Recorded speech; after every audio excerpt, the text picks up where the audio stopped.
stimulate the economy.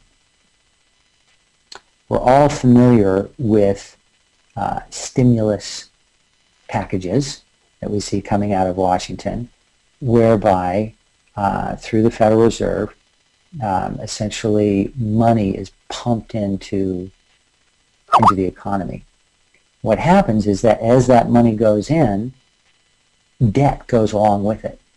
And so the stimulus carries with it an inflationary effect. Another way to stimulate the economy is to simply recognize and start using gold and silver coin as legal tender. Bring it out of people's safe deposit boxes and basements and so forth, and get it circulating in the economy. This would be a sound money stimulus that would have very much the same effect but without the long-term deficits and debts and downsides that current stimulus plans have as implemented through the Federal Reserve System. Dr. Michael Thomas at Utah State University has commented that the offer of competition in currency can benefit the Utah consumer. Beyond benefits for the individual Utah resident, banks in the state receive a competitive advantage. Also, just looking at this again from kind of the Utah perspective, or even the U.S. perspective, federal law requires the Secretary of the Treasury to mint enough gold dollars to meet public demand.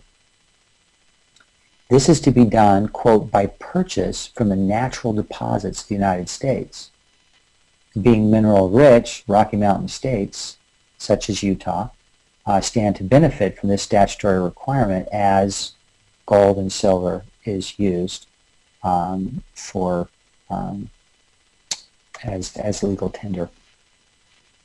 In fact, Utah's biggest export, by more than double of the next biggest in terms of dollar volume, is refined gold. And finally, let me just share with you an observation by Dr. Olivier LEDOIT of the University of Zurich, who was a keynote speaker at the Utah Monetary Summit. There he presented a paper whereby he concluded that mainstream economics search model theory strongly supports the notion that complementary currencies can coexist peaceful in equilibrium ad infinitum, yielding a net economic benefit to society.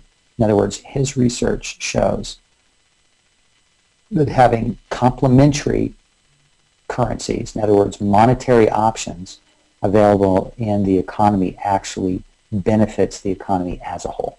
Under this